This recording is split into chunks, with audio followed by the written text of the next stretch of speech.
Hello, welcome to Fireside Chats. I am Magela Pillai, and today we are looking at the subject of the incorporeal state and accessing Nirvana. If this is strange to you in terms of the terminology, fear not, because we have a yogi who has 40 years of spiritual study under her belt who will be taking us through it. In this series, we look at a variety of subjects surrounding spirituality. We look at what your relationship is with God, whomever you believe him or her to be. We ask you to look at your inner and outer world and ask yourself whether there is a balance between the two. We also ask you to keep an open mind, because there are aspects that we cover on the show that may be news to you. Sister Denise, thank you so much for joining us. Thank you. A very warm welcome to today's show. Sister Denise, incorporeal, Latin word, Latin derivations. That's not a word that one hears commonly nowadays. Tell us what that means.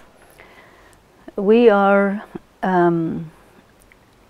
incarnated into the body. So carno means meat. So our human body is the flesh and bones. But the spirit who has incarnated into the body is not flesh and bones. So incorporeal refers to when the spirit is not in the body. So sometimes you can use the word discarnate. And we particularly use this word to refer both to when the soul is not incarnated into the body, and to refer to God, who doesn't have a body of his own. Although there is this idea of the incarnation of God. And so if God will incarnate and not have a body of his own, it means he will use the body of another, incarnate in that for a purpose, and then leave that body. But you see, if I would leave this body, then it would die.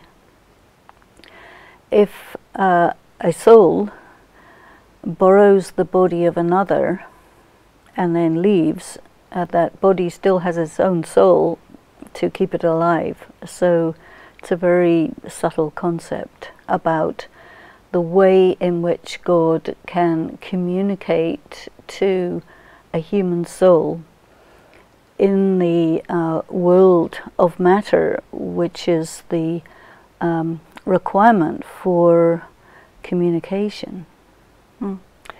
Sister Denise, what is the aim of your spiritual practice? Is accessing Nirvana the ultimate experience for you, or is there something beyond that?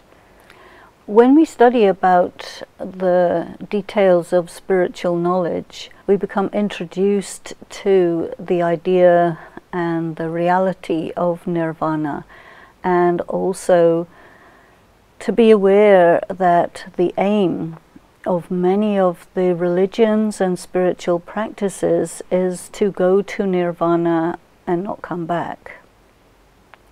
Brahmakumaris has a different aim. Going to Nirvana is part of the process, but it's not the end. Having gone to Nirvana, you then return back to the earth, and the work that you do spiritually in this birth is for the purpose of finishing your karma, so that you don't reincarnate in this time cycle, but that you return back to Nirvana. But then there's another time cycle that comes, a different time cycle, and you incarnate at the beginning of that time cycle. And so Nirvana also is given other names, and another name for it is mukti. So Nirvana literally means the place where there is no sound of any voice. Vani means the voice. And there is this expression also, Akashvani, and that is often associated with the way in which God speaks, the voice from the ether. Of course, God dwells beyond the ether, because the ether is still one of the 5 elements of matter. So Nirvana also has another name, which is Paramdham or Parlok. There are a number of different words that are used in the Hindi and Sanskrit language to refer to the dimension which is outside the material universe, which is beyond what we call the mind space or the subtle regions. And so that is the world of light, that is the dwelling place of God. It is absolutely and completely silent. So sometimes it's called Shanti Dham, the world of silence. The word Dham refers to a location that is sacred. And so where God dwells, that's a sacred location. So God dwells in the silence, in the world that is beyond the material world, and that is also the place where souls come from and where they return back to. And consequently, it is also known as the home of souls. When it comes to the aspects that are intangible, invisible, there is a shocking amount of confusion as regard to who God is, where God is, what God is, and then where God lives. Okay, so there's, from what you just said, Nirvana appears to be a thing, whereas God is, or a place, and God is someone. Okay, now there seems to be confusion about the place and the resident of the place. Would you take us through that? Because these things, both God and Nirvana and what I call the subtle regions, they're inaccessible to people ordinarily. And they have been accessed by different people using different spiritual methods. People over the years have talked about their experiences, and when you experience something, you're experiencing it with your mind, and then you'll interpret it. And your interpretation and description of your experience is then described to someone. Another person may have a slightly different experience of either the same thing or a different aspect of it, and they'll come back and they'll give a slightly different description. And so then, are they two different things? Are they two people's experience of one thing? You know, there's a story, a joke that you often hear. In India, there were 5 blind men who were presented with an elephant, and they were all asked to say what it is. And then someone said, well, it's, you know, sort of like a sail, and it flaps, you know. And then another one said, oh, well, it's really round and big, like a big barrel. Then another one said, no, it's kind of long and moves around and, you know, like a snake. And then another one says, no, it's kind of like a brush, you know. And then another one says, no, no, no, it's really hard and pointy and, you know, seems quite dangerous. So they're all, you know, touching different bits of the elephant, and because they each have a little bit of it which is different from the other bits, because they're blind, their interpretation is different. So blind means you don't know, not so much that you don't see, but also that you don't know. So the speciality of God is that God doesn't know things by experiencing them. God knows things by knowing them, independently of experiencing them. This is why God is said to be omniscient. And so what type of things does God know? God knows what Nirvana is and can describe it. That's where he lives. God knows about us, how we move through time. God knows the process of evolution and devolution.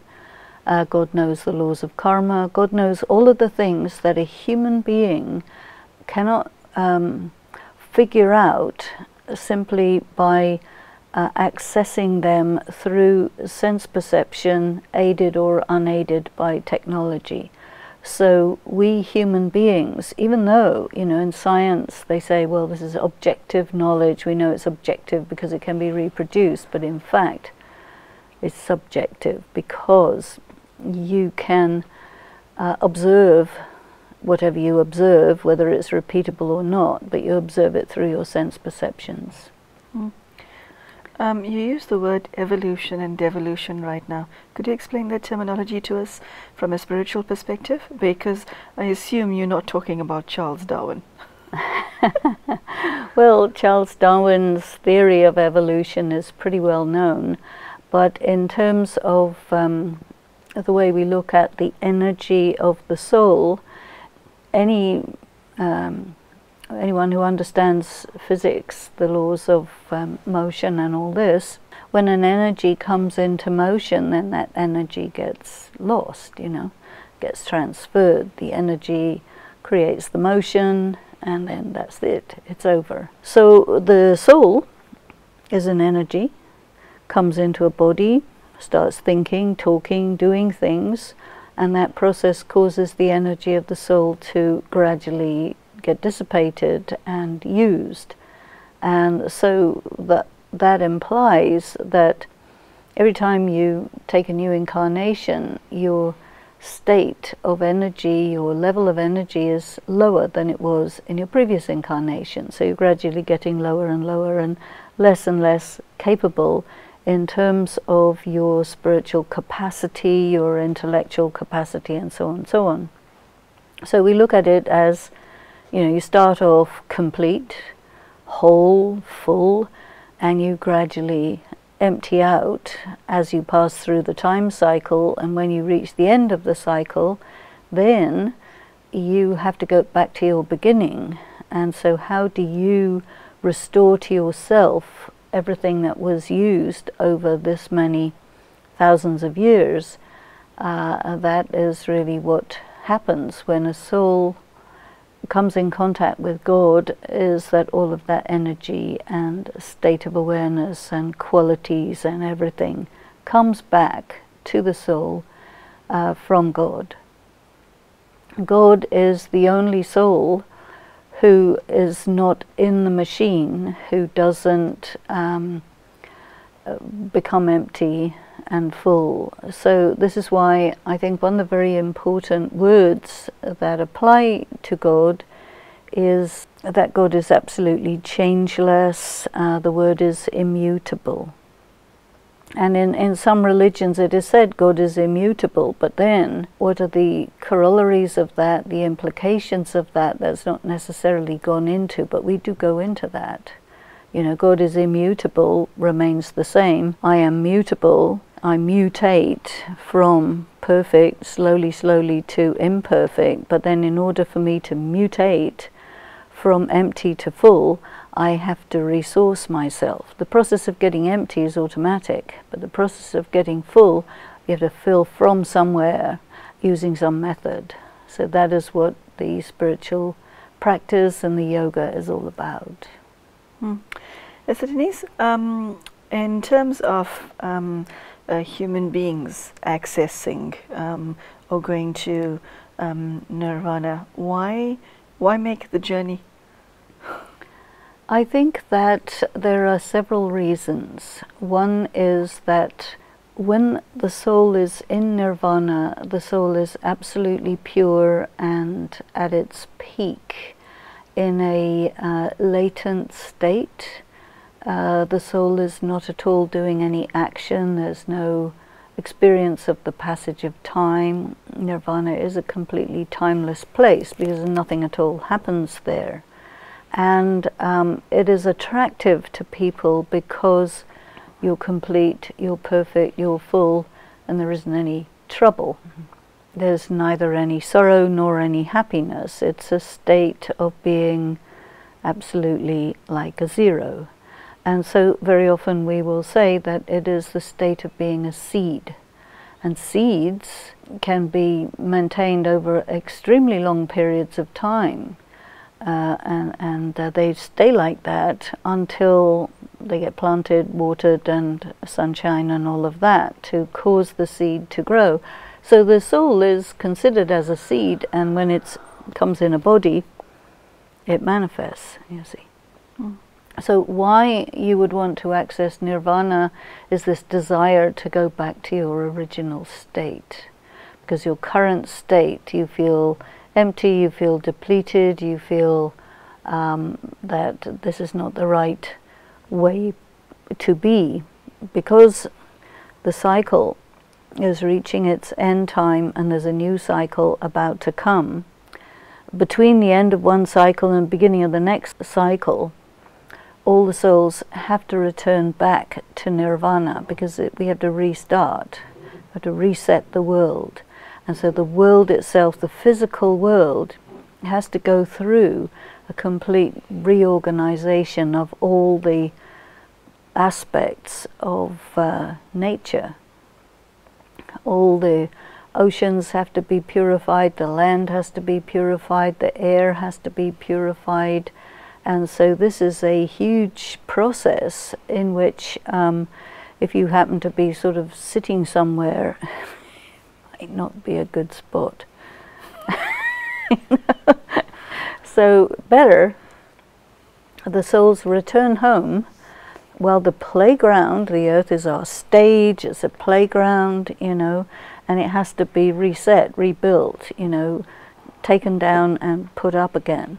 And so this is the process that happens, the absolute transformation, not just only of souls, but also in the world of matter.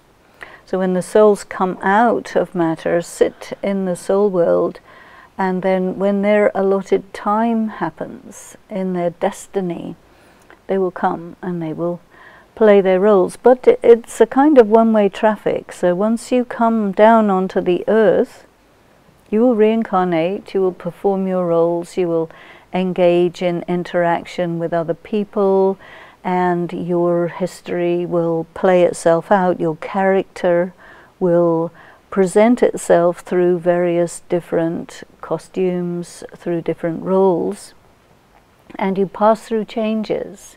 You pass through the different ages and epochs and historical periods and civilizations, until finally you reach a point where you say, I'm tired and I want to go home. And that's because you are, and it's time to go home. So when it's time to go home, you go home. So the home of the Father of Souls is also the home of the souls. As you speak, I'm remembering the words of William Wordsworth, that the world is too much with us. Those words came to mind. Sister Denise, you know, when as human beings, when we have problems, if there is this feeling of emptiness, if there is a vacuum, if there is a sense of unease, we're so accustomed to looking for our solutions down here, meaning here on earth. Okay, we look to things and we look to people for answers.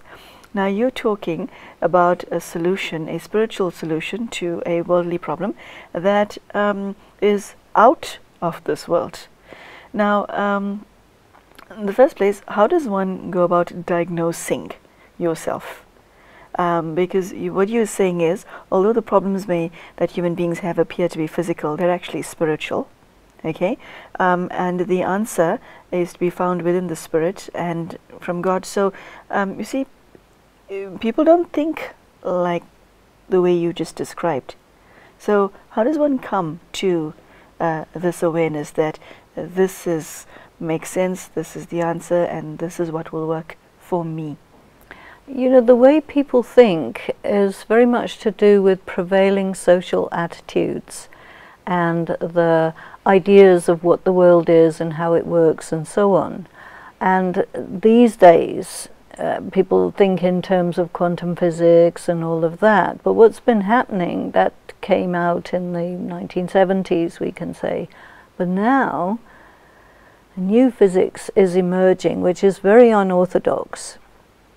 but which is nevertheless slowly getting more and more credibility, because people are finding that no, it can't be the way quantum physics said, it has to be this other way or something like it. And what the new physicists are saying is that they can detect a barrier between the physical world and something else which is not physical, where the physical world is mirrored in the non-physical world, and the non-physical world seems to resemble rudimentary form of consciousness. And so what they're saying is that it seems to them that consciousness precedes matter, whereas the quantum physicists are saying there is only matter, there isn't anything like consciousness.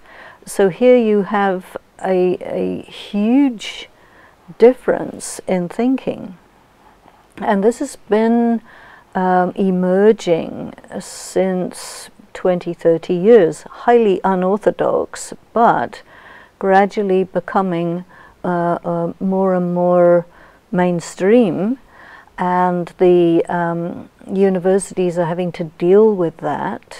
And of course, you know, everybody likes the status quo, and nobody wants any disturbances to what has been considered as this is the nature of things, this is the way things are. But invariably throughout history, sooner or later something comes along, and we know what happened to Galileo, who said, well, you know, the earth revolves around the sun. That didn't go over very well at all. Of course, now everybody knows perfectly well that the earth revolves around the sun, you see. So every so often, every few hundred years or whatever, the way things are is understood very differently. And I think we are at a time when, you know, the absolute materialism of the 1920s, when it was said that, well, God is dead, there is no God, there's only matter, and so on and so forth, that kind of failed in a way, and subsisted and lasted up to a point, but you know, the whole question of morality started to come in, because what the material physical science is non-ethical. And so people were saying, well, we cannot accept that reality is non-ethical because that doesn't feel right, because we have to deal with the question of human suffering, and that's a reality. So these new approaches that are emerging indicate a kind of convergence between science and religion or spiritual matters, because you see, otherwise science was on one end of the world and spirituality or religion completely the opposite end, and they were at loggerheads with each other. And the problem of religion is it's, you know, it can't really be substantiated. It's blind faith. And science is non-ethical, so the religious people don't accept that. But what you've got now is spirituality, consciousness, and science coming closer. And so now people are really trying to figure out, okay, now what is it really? Maybe we can know this stuff. And that is of great interest to people who are practicing Raj Yoga, because we're all the time focusing on that coming together, that interface between matter and spirit, and how matter influences spirit, how spirit influences matter. Okay. So Denise, one last aspect. Tell us how in your daily practice of meditation do you access Nirvana and the divine, and what your experience has been of the incorporeal state? You really need to give a substantial amount of time to it. So depending on what kind of a day you may have a very active, busy day, and then you would be with God, but you might not go off to Nirvana and sit there for a few hours, because I think that the times when I have been there, you're focusing on your meditation pretty much exclusively over a long period of time until you reach a point where you cross from the material state to the non-material state. I mean, you practice the incorporeal state, the seed stage, regularly, but to actually get there and be there, it has to be a very focused practice over a long period of time. And then what happens when you do that, you have experiences which then remain in your memory. And then you can access that and go there quite rapidly anytime you want. So I think especially in the early morning meditation where things are really, really quiet, because Nirvana means you go into absolute silence, you go into absolute bodilessness, and so I wouldn't say that I would do that level of meditation every day, because there are a lot of times when I'm quite active in the day, but there are periods of time which are absolutely dedicated just to deepening the meditation. Then you can really go there. Okay. Yes, this has been a riveting half an hour, so thank you for that. There you go, brothers and sisters, the subject of accessing Nirvana and understanding what it means to practice the incorporeal state. I hope you have been taking notes, because this is an extremely interesting subject. And Sister Denise has shared aspects about the world that is invisible and intangible that very few of us actually know, understand, comprehend. I hope that you, if you are practicing spirituality in some way, are able to use this knowledge to your advantage, and I do wish you everything of the best in your own spiritual journey.